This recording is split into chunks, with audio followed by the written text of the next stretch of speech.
우리가 서로 이렇게 나누고 또 서로 사랑하고 또 인사하는 것은 참 중요한 일입니다. 여러분 항상 이렇게 서로 관심을 가지시고 기도하시는 여러분들이 되시기를 바랍니다. 잠시 기도하시죠. 하나님 감사합니다. 오늘 주님의 날을 맞이하여서 주님 전에 나왔습니다. 또 사순절 기간입니다. 예수님을 더욱더 생각하며 또 예수님을 더욱더 만날 수 있는 그런 귀한 시간 될 수 있도록 우리들의 마음을 환히 열어 주시옵시고, 특별히 정말로 막혔던, 또한 하나님과의 관계가 너무너무도 힘들었던 그런 모든 것들을 다 무너뜨리고 이제는 하나님과의 관계를 온전하게 하여 하나님을 만날 수 있는 귀한 기간이 되게 하여 주시옵소서. 예수 그리스도의 이름 받들어 기도하였습니다. 아멘. 사순절 기간 동안 어떠십니까? 여러분들 잘 지내고 계십니까? 이 사순절 기간 동안에는 조금 더 주님을 만날 수 있는 그런 아주 좋은 기간이고요.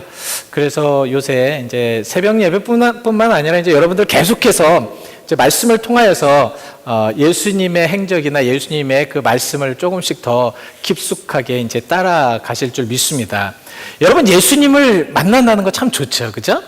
예수님을 의지하고 또 예수님을, 살아계신 예수님을 우리 인격적으로 만난다는 것은 참 너무너무 기쁜 일입니다. 우리 인생을 살면서 정말 얼마큼 우리가 그런 기쁨과 그런 감격 속에 살 수 있을까 생각을 하다 보면 사실 그렇게 많은 시간 동안에 우리가 예수님과 이렇게 만날 수 있는 시간이 많이 없어요. 그렇기 때문에 우리가 조금 더 열심히 노력하고 또 하나님 앞에 가기 위해서 조금 더 기도하고 또 묵상하시고 또 하나님의 그 뜻을 잘 생각하면서 살아가는 것이 굉장히 중요하리라 믿습니다. 여러분, 예수님을 의지하고 예수님 앞에 더 가까이 가고 예수님 앞에 더 할 수 있는 그런 것들이 무엇이냐면 바로 우리가 이제 계기를 만들어야 되잖아요. 그렇게 할 수 있는 계기, 그것이 바로 이 사순절이 될 수 있고요. 이 사순절을 통해서 그럼 내가 무엇을 하겠다라는 그 동기부여, 이런 것을 통해서 더욱더 우리 예수님을 온전하게 깊게 체험할 수가 있다라는 말씀입니다. 하나님의 말씀은 지지난주에 말씀을 드렸기 때문에 여러분들에게 뭐 깊숙하게 말씀 안 드리겠지만 살아있습니다. 살아있기 때문에 생명력이 있어요. 생명력 있는 하나님을 우리가 깊숙하게 마음에 또 우리 삶 속에 이렇게 들여오면 우리들의 모든 삶이 변화될 수밖에 없고 에너지를 받을 수밖에 없다라는 말씀입니다. 그래서 우리는 이 하나님의 말씀과 또 하나님의 은혜와 하나님이 주시는 그 놀라운 그 축복을 항상 그 안에서 계속 체험하면서 살아가야 된다는 거죠. 그렇게 되기 위해서 우리는 조금 더, 여러분들 좀 힘드시고 어렵더라도 조금 일찍 하나님을 일어나셔서 하나님을 조금 더 말씀을 묵상하신다든가 기도하신다든가, 또한 내가 오늘 하나님을 위해서 무엇을 할 것인가 이렇게 계획을 세우신다든가, 이런 것들이 무척 중요하리라 믿습니다. 왜냐하면 이러한 삶 속에서 살아계신 하나님을 만날 수가 있는 것이거든요. 여러분, 구슬도 서말이라도 꿰어야 보배라는 그런 말이 있죠. 이게 무엇이냐면 아무리 좋은 것도 만들고 꿰어져야지 아름다운 보배가 될 수 있다라는 말씀입니다. 하나님의 말씀도 믿음도 마찬가지입니다. 우리가 그 믿음을 위해서 정말 더 열심히 또 조금 더 시간을 내어서 하나님 앞에 드리다 보면 그런 것들이 우리 삶의 보배가 될 수 있기 때문에 그렇다는 거죠. 이라는 것을 왜 이렇게 할 수 있느냐? 바로 체험 때문에 그런 거거든요. 예수님을, 하나님의 살아계심을, 성령의 역사심을 우리가 체험해야 된다는 겁니다. 체험을 해야지만 우리 신앙 속에서 정말 우리가 에너지를 얻고 더 힘차게 나갈 수가 있기 때문에 그렇다는 겁니다. 작년에 제가 교회에 이제 처음 부임을 하면서 교회를 전체 둘러보고 또 이제 지저분하고 좀 이게 좀 별로 필요 없는 걸 창고에 이제 넣으려고 창고를 열어서 그 창고에 이제 넣는데 딱 이렇게 돌려보니까 창고에 굉장히 많은 것들이 쌓여 있더라고요. 저도 모르겠습니다. 이게 뭔지, 뭐에 쓰는 건지, 어떤 것에 쓰는 건지, 또 이거 왜 여기에 와 있는지도 모르겠더라고요. 근데 KU회 때 그 모든 물건을 정리하신다고 해서 이렇게 다 내놓는데요. 다 쓸모가 있고 다 필요하고 정말로 너무너무 유용한 것들이더라고요. 바로 이것입니다. 여러분, 성경 안에 정말로 너무 귀중한 것들, 소중한 것들이 너무도 많습니다. 이러한 것들을 우리가 자꾸 끄집어내야 된다는 거예요. 끄집어내서 알고 체험하고 느끼고 이해해야 된다는 말씀입니다. 그래서 오늘은 여러분들과 함께 본문에 있는 말씀을 중점적으로 하는 게 아니라 오늘은 이제 좀 배경을 좀 알아보려고 그래요. 이제 다음 주부터 여러분들이 이제 통큰 통독 이제 하지 않습니까? 이제 성경 이제 읽으시고요. 이랬을 때 우리가 가장 중요한 것이 무엇이냐면 전체적인 것을 다 아는 것이 굉장히 중요하거든요. 그래서 오늘은 한번 본문에 있는 말씀을 깊숙하게 들어가지 말고 이제 우리 예수님 시대 전체적인 걸 한번 잘 이제 한번 둘러보시는 그런 시간을 가지려고 합니다. 그래서 예수님의 시대에 우리가 그 지역적인 배경이라든가 아니면 정치적인 배경이라든가 아니면 종교적인 배경 요 세 가지만 간단하게 여러분들에게 말씀을 드리고 이 세 가지를 여러분들이 잘 이해를 하셔야지 성경 전체 또 예수님의 시대 또 예수님이 하신 말씀 또 예수님께서 왜 그렇게 하셨는가 또 예수님을 이렇게 넘어뜨리려고 어떻게 그렇게 치사한 것들을 했는가를 완전하게 이해할 수가 있는 거거든요. 그래서 여러분들 오늘은 이제 뭐 약간 성경 공부식 같은 말씀이지만 그래도 한번 잘 들어보시고요. 여러분 다 이해를 해 주시기를 바랍니다. 자, 첫 번째 우리가 그러면은 우리 한번 지역적인 예수님 시대의 지역적인 부분들을 한번 생각해 보도록 하겠습니다. 예수님 시대에는요, 그 예수님의 그 팔레스타인 그 이스라엘 지역을 세 부분으로 이제 나눕니다. 그 화면을 한번 되셨으면 보여주시겠습니까? 보이시나요? 예수님의 신약 시대에는 세 가지로 나는데 위쪽이 북쪽입니다. 밑에 쪽이 남쪽이고요. 그래서 세 분류. 제일 밑에 뭐가 있죠? 유다가 있죠? 그 가운데 사마리아, 그 위에 갈릴리. 이 세 개로 나눕니다. 이 세 개로 나누면서 이제 그 예수님께서 많이 사역을 하셨던 곳이 저 북쪽 갈릴리 지역이었고요. 그 다음에 이 남쪽에는 무엇이 있냐면 그 종교의 가장 중심이었던 예루살렘이 있었습니다. 그 예루살렘에 이제 성전이 있었기 때문에 모든 유대인들은 갈릴리에 살았던 그 유대인들도 어떤 지역적으로 어떤 행사나 아니면은 무슨 그런 모임이 있으면은 다 성전으로 모이게 되어 있습니다. 유대인들은 여러분들이 정확하게 아셔야 될 것은 저 밑에 있는 그런 예루살렘 성을 중심으로 살았기 때문에 어떠한 그 절기라든가 했을 때는 저 갈릴리 지방에서부터 내려와야 됩니다. 내려오셔야 돼요. 내려와가지고 저 예루살렘의 그 성에서 예배를 드려야 했습니다. 그래서 오늘 본문 말씀에도 예수님께서 이제 다 이제 절개가 끝나고 올라가는데 예수님을 잃어버렸잖아요. 근데 본문에는 뭐라고 얘기했냐면 하루가 지났는데 예수님이 같이 했다는 것을 깨닫지를 못했습니다. 그러니까 그 갈릴리 지역에서 많은 사람이 함께 내려왔겠죠. 그리고 예배를 드렸겠죠. 다시 이제 많은 사람이 올라갔겠죠.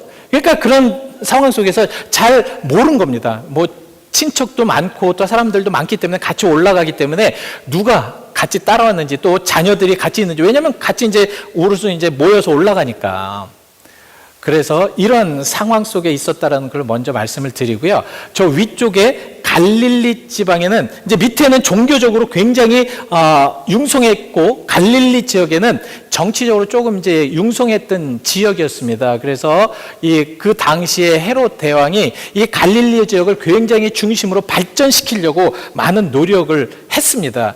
그래서 그 나사렛 세포리스라는 그런 지역이 있는데 그 지역은 이제 성경에 나오지는 않습니다. 근데 이 헤롯 대왕이 이 세포리스 지역을 굉장히 발전을 시켰어요. 많은 돈을 투자해가지고 그쪽에 나사렛 지역에 굉장히 많은 그런 발전을 했습니다. 근데 그 당시에 완전 그리스형의 그런 건물을 지었습니다. 그래서 갈릴리에 있는 많은 사람들이 그 건물을 짓기 위해서 그 세포리스 지역에 많이 들어왔습니다. 많은 역사학자들은 바로 예수님의 아버지였던 요셉도 바로 그 세포리스 지역의 헬라의 모든 건물을 짓는데 함께 했다라고 이렇게들 주장을 하고 있습니다. 그만큼 세포리스 지역은 이제 굉장히 유명하였고요. 그렇기 때문에 어떤 면에서는 많은 사람들이 그렇게 생각을 합니다. 와, 그러면은 모든 사람들이 갈릴리 지역에 많은 사람들은 참 많은 혜택이 있었겠구나. 왜냐하면 그 밑에는 완전 종교적인 그러한 지역이기 때문에 이 정치적으로도 아마 위쪽에 많은 것들을 이제 두었던 것 같아요. 그래서 많은 사람들이 그렇게 생각합니다. 그러나 전혀 그렇지가 않다라는 겁니다. 아예 더 부자인 사람들은 많은 혜택을 보지만 가난한 사람은 더 많은 그런 착취와 어려움을 당했던 것이 바로 이 갈릴리 지역이 아닌가 이렇게 생각이 합니다. 그래서 갈릴리 지역에는 굉장히 많은 그런 혁명이 많이 일어났습니다. 그래서 예수님 특별한 이제 예수님 태어나시기 전에 이제 한 4년 전에 아주 열심당원이었던 유다라는 사람이 이제 혁명을 일으키잖아요. 그래서 혁명을 일으켜가지고 완전 로마의 반기를 들게 됩니다. 이랬을 때 그 총독 하나가 바로 그 사람들을 물리치기 위하여서 굉장히 많은 군대를 그쪽에 파견을 합니다. 그래서 그곳에서 다 이제 잡는데요. 이제 유다는 다행히 도망을 갔지만 그 추종자들이 다 잡히는데 이 로마에서는 그것을 본보기를 보여주기 위해서 예수님 탄생 전에 2,000명이나 되는 사람을 그 가운데 다 십자가에 못 박아 죽여버립니다. 그러니까 엄청난 그 정치적인 요동이 일어났던 지역이 바로 저 갈릴리 지역이었다라는 거죠. 그러니까 많은 사람들이 굉장히 갈릴리 그러면은 되게 정치적으로 굉장히 융성하였던, 그리고 많은 사람들이 거기에서 봉기를 일으켜가지고 참 자유를 찾으려고 했던, 독립하려고 했던 그러한 지역이 바로 저 위에 갈릴리 지역이었습니다. 그래서 굉장히 예민했어요. 모든 것이 다 예민했습니다. 예수님이 태어나기 전에 뭐를 했습니까? 예? 아구스토 총독이 모든 사람들은 이제 그러니까 모든 사람들을 몇 명이나 되는 인원을 다 이제 점검하기 위하여서 다 불러들였잖아요. 그래서 모든 사람들은 다 자기의 고향으로 가서 호적을 해라. 그래서 호적하는 그 이유도 사실은 그 당시에 세금이나 아니면 군대나 이런 모든 것에 계획이 있었기 때문에 많은 사람들이 그게 굉장히 예민하였고요. 또한 예수님 태어나고 나서 몇 년 후에 많은 사람들이 우리가 이제는 도저히 로마에는 세금을 낼 수 없다. 세금을 낼 수 없다. 우리는 도저히 그럴 수 없다. 그래가지고 그 세금 내는 것을 반대하였습니다. 이런 굉장히 예민한 상황이었거든요. 근데 여러분들, 이제 우리가 성경을 보면서 그걸 이해를 해야 되는 게, 여러분 마태복음 22장 17절 말씀을 보면, 한번 17절 말씀 한번 보여주시겠습니다. 예, 한번 같이 읽어보시죠. 시작.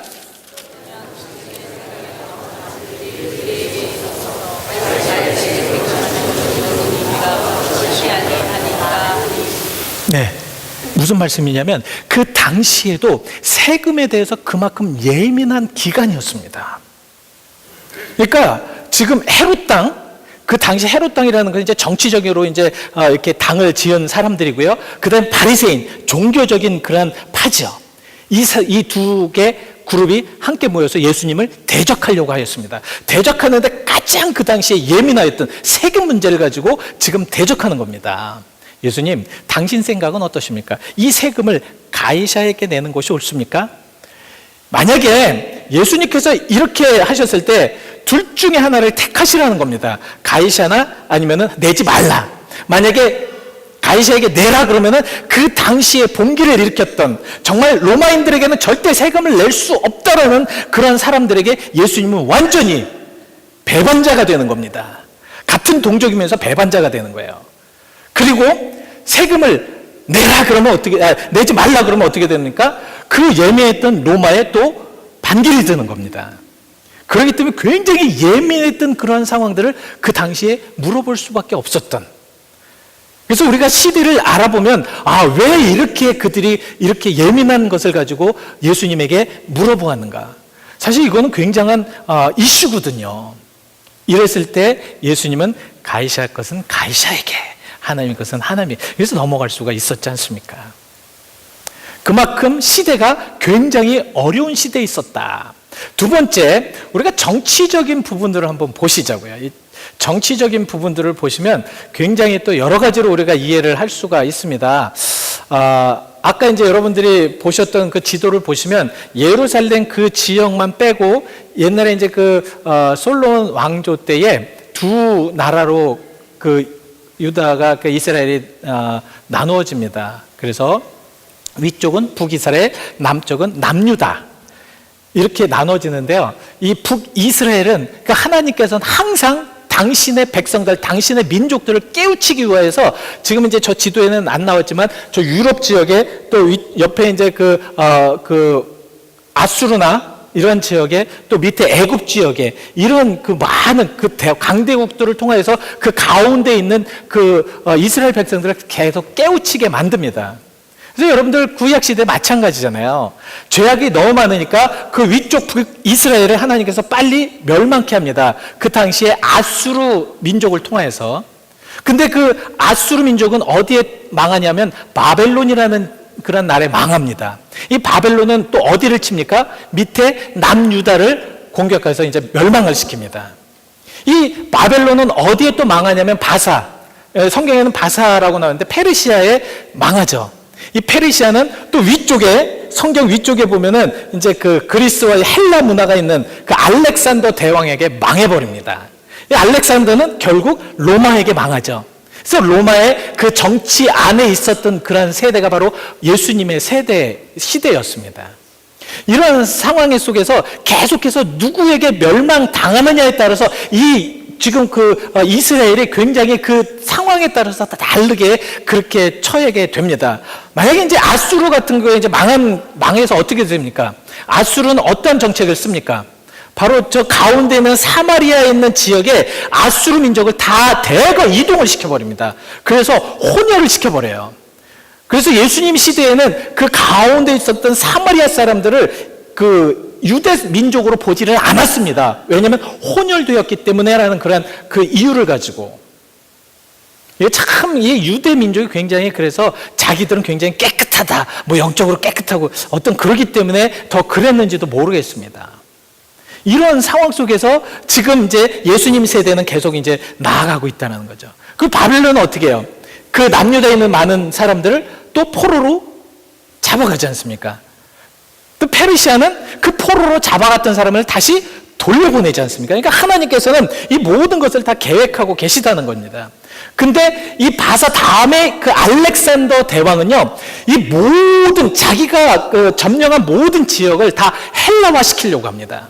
그래서 모든 것들을 그들이 섬겼던 모든 것들도 다 없애버리고 헬라화로 만들려고 하는 그러한 정책을 씁니다. 그 다음에 로마가 그것을 받아들인 겁니다. 그래서 우리 신약 성경에는 헬라어로 쓰여져 있는 이유가 바로 그 로마 시대에 그러한 모든 영향력을 받았기 때문에 그랬다는 거죠. 결국 이러한 상황 속에서 이제 저 위에 이제 갈릴리 지역은 굉장히 이렇게 정치적으로나 굉장히 무시를 당하였던 지역이 될 수밖에 없었어요. 왜냐하면 아까 말씀을 드렸지 않습니까? 유대인들은 다 어디를 중심으로 산다? 어디를? 예루살렘의 성전을 중심에서 살았습니다. 그러니까 저 밑에 유대 지방과 저 갈릴리 지방은 되게 멀잖아요. 그래서 굉장히 멀기 때문에 가장 그들이 굉장히 무시를 당했던 이유가 너무 멀기 때문에 이 촌뜨기들이라는 그런 취급을 받았습니다. 그러니까 너무 멀고 이제 시골 쪽이라고 생각을 하니까 그렇게 해서 이렇게 굉장한 그런 나쁜 취급을 받았는데, 여러분 성경에는 그런 내용이 나오는 게 마태복음 26장 73절에 보시면요, 한번 읽어보시겠습니까? 시작.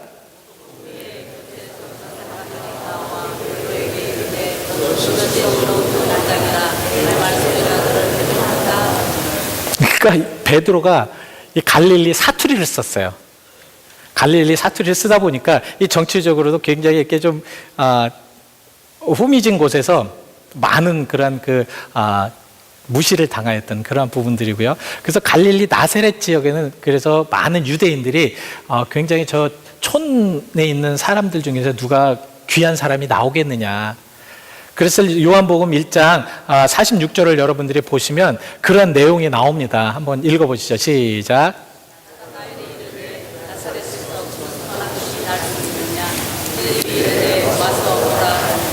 예, 빌립이 나다나엘을 이제 예수님에게 인도를 하려고 했는데 나다나엘은 예수님께서 갈릴리 출신이라는 걸 알았어요. 그러니까 이 굉장히 무시하는 겁니다. 어떻게 거기에서 좋은 것이 날 수가 있겠느냐. 여러분, 그 요한복음 7장 41절에 또 이런 내용이 나옵니다. 한번 읽어보시죠. 시작.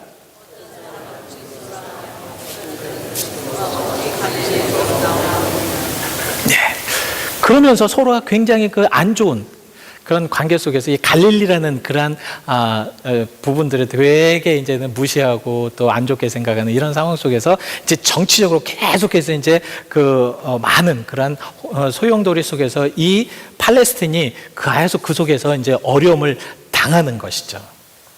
이러한 여러 가지 그런 여건 속에서 이제 그 정치적으로 이제 그런 많은 어려움 속에서 있었을 때 종교는 그럼 어떻게 했느냐. 이제 마지막으로 우리가 이제 종교에 대해서 간단하게 한번 살펴보시고 말씀을 마치려고 합니다. 그 당시 예수님께서 계셨을 때, 여러분들 이제 좀 이제 다음 주부터 통독을 하시니까 한번 좀 이제 먼저 여쭤보겠습니다. 예수님 시대에 종교적으로 아주 많은 이제 종파가 있었을 겁니다. 그 중에서도 굉장히 아주 큰 종파 3개를 든다 그러면 어느 종파를 들겠습니까? 첫 번째 바리새파, 또 바리새파, 사두개파, 사두개인, 그 다음에 에세네파, 이렇게 3개를 크게 나눌 수가 있습니다. 이제 뭐 다른 파도 있겠지만 이 3개의 그 파로 이 모든 유대 종교들이 움직였다라는 말씀입니다. 근데 이것이 구약에는 나오지는 않아요. 신약부터 이런 파가 형성이 되어서 그 중간 시대부터 이제 이런 파가 형성이 되어서 예수님 시대까지 이제 영향을 미치게 되는데, 사실은 이 부분이 어디서부터 출발을 했느냐면 구약에는 이러한 이름이 나오진 않아도 그러한 내용은 나오고 있거든요. 그래서 여러분들 예레미야 18장 18절 말씀을 한번 보시면 한번 읽어보실까요? 시작.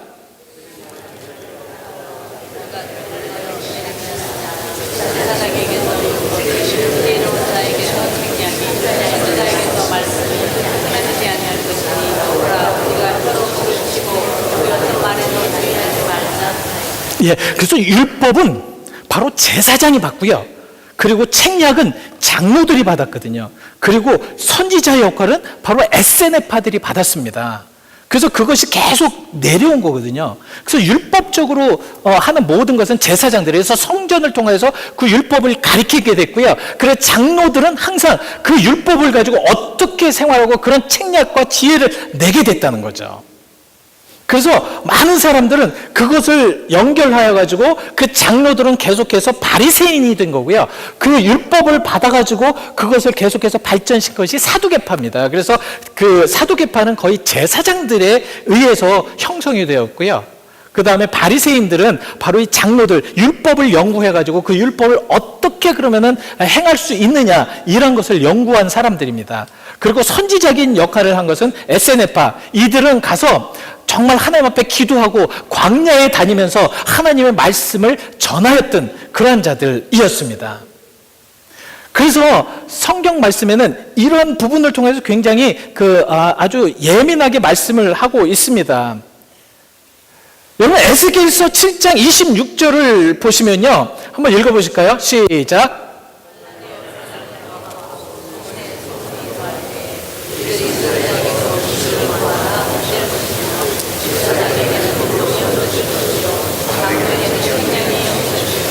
예, 에스겔이 먼저 그들이 되었던 모든 것들이 이제는 쓸데없도록 될 것이다. 그것이 예수님 시대에 와가지고 그것이 완전히 타락이 되어버렸어요. 자기들의 경험과 자기들이 해야 될 모든 것들을 하지 못하고 자꾸 변형되었던 그런 상황 속에서 예수님께서는 계속 예수님과 이 바리새인들과 계속 이제 아주 갈등을 일으켰던 시대가 바로 이 시대였다라는 것이죠. 그래서 이 바리새인들이 어떤 역할을 했냐면 그 율법을 갖고 와서 자꾸 그것을 더 확대시켰습니다. 그래서 율법에 나온 그런 것을 그대로 지키는 것이 아니라 그 율법을 갖고 와가지고 그걸 더 확대시켜서 더 디테일하게 사람들로 하여금 지키도록 만들었다는 거죠. 예를 들면 여러분 지난주에 마태복음을 묵상하셨을 겁니다. 그래서 마태복음 15장 2절을 보시면 그 바리새인들이 예수님의 제자들이 손 닦지 않은 부분에 대해서 이렇게 얘기를 합니다. 한번 읽어보시죠. 시작.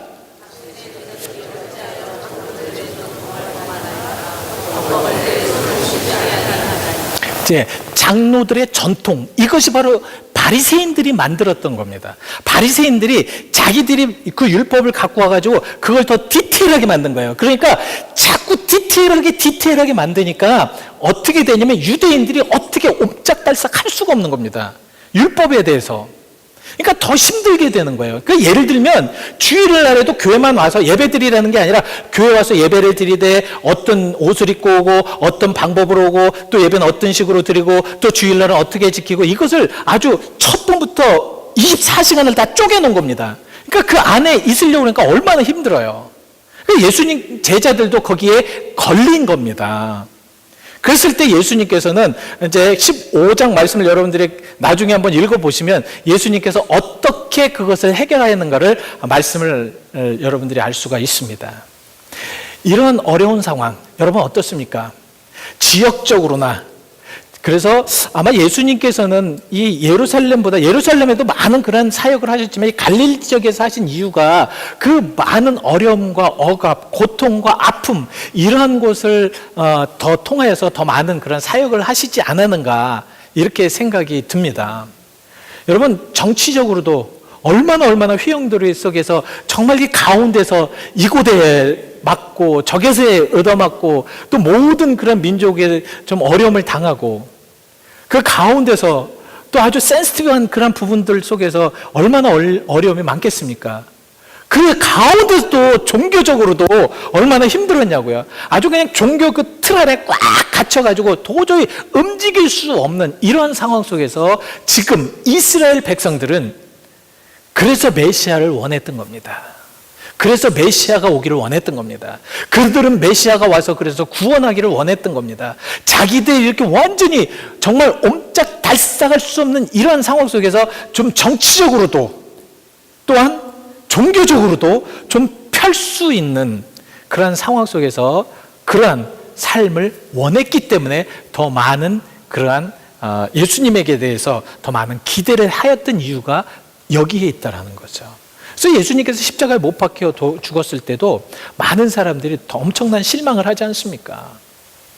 그 이유가 그들은 그만큼 원했고 그만큼 바랬고 벳세다 광야에서 오병이어를 일으켰을 때 그래서 그들은 예수님을 억지로라도 모셔서 뭐 삼으려고 그랬어요? 바로 임금 삼으려고 그랬었던 이유가 바로 그런 것이었습니다. 이런 억압과 이런 억눌림과 정치나 뭐 종교나 모든 것에 억눌린 이런 상황 속에서 예수님이라면 그것을 다 해결할 수 있겠다라는 그런 상황 속에서 예수님을 더욱더 의지하고 따랐던 거죠. 그 가운데 예수님께서 하시는 말씀이 기이하고 특이하고 또한 예수님께서 다니는 곳마다 기적과 이적이 나타나고 그러니까 얼마나 그들의 마음속에서는 예수님에 대한 그런 갈급한 이분이 정말 메시아다라는 그런 마음 이런 것이 넘쳐 흐르겠냐고요. 이런 상황 속에서 우리는 조금 더 더욱더 하나님을 이해하고 말씀을 이해할 수 있을 줄 믿습니다. 자, 여러분 오늘 이제 말씀을 통해서 제가 오늘의 정치적으로나 이제 시대적인 이 배경을 말씀을 드렸습니다. 조금 더 이제 여러분들이 말씀을 묵상하시면서 조금 이해하시라고, 조금 더 깊이 이해하시라고 말씀을 드렸습니다.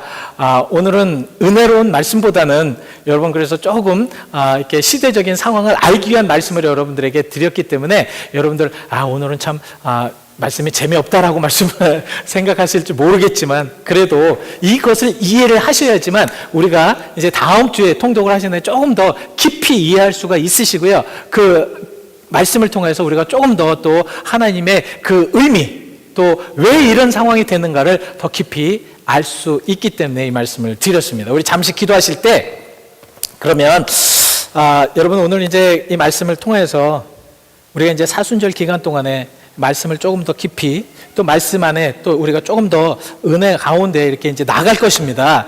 그랬을 때 나의 마음은 어떻게 하며 또한 내가 과연 예수님 시대와 지금 시대를 비교하면서 나는 어떻게 살아야 될까, 어떤 모습으로 살아야 될까, 이것을 여러분들이 알아야 할 줄 믿습니다. 우리 잠시 함께 기도하실 때 그런 믿음과 그런 소망을 또 허락하게 해달라고, 또한 하나님께서 이제는 이 사순절 기간 동안에 더욱더 깊숙하게 하나님의 말씀을 묵상할 때에 하나님의 은혜가 넘치게 해달라고 기도하는 여러분과 제가 되기를 원합니다. 우리 함께 기도하시겠습니다. 사랑하는 아버지 하나님 감사합니다. 오늘 아버지 하나님 귀한 말씀을 주셨습니다. 예수님께서 왜 그렇게 하셨는지, 또 예수님께서 어떻게 하면 그렇게 하셔야 될 수밖에 없는지를 우리가 알고 깨달았습니다. 하나님, 정말로 이제는 하나님의 그 은혜 가운데 이제는 조금 더 깊숙하게 예수님을 발견하며 예수님 안에 가며 예수님을 더욱더 의지할 수 있는 우리가 되게 하여 주실 줄 믿습니다. 하나님 도와주시옵소서, 인도하여 주시옵소서, 역사하여 주시옵소서. 하나님 아버지 하나님 말씀을 통해서 우리가 더욱더 하나님의 은혜와 사랑 가운데 깨닫기 원합니다.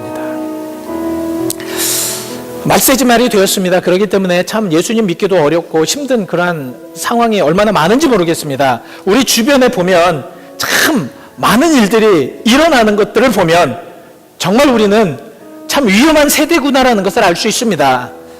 이런 모든 것을 이겨나가기 위해서 우리는 말씀을 더욱더 의지하며 말씀을 깨달으며 말씀을 느껴야 할 줄 믿습니다. 하나님 도와주셔서 우리로 하여금 정말 하나님의 말씀이 떨어지면 그 말씀을 가지고 우리의 마음속에, 또는 하나님 정말 성령의 역사심 속에 깨닫고 느끼고 체험하며 행하게 하여 주시옵소서. 오늘 사랑하는 모든 성도님들 이곳에 나왔습니다. 주여 저들을 축복합니다. 그러기에 저들 가운데 역사하시는 성령의 능력을 모두가 체험하며 이 시간 역사하실 하나님의 그 은혜를 받고 돌아가게 하여 주시옵소서. 주의 사랑과 은혜를 감사를 드리며 예수 그리스도의 이름 받들어 기도하였습니다. 아멘.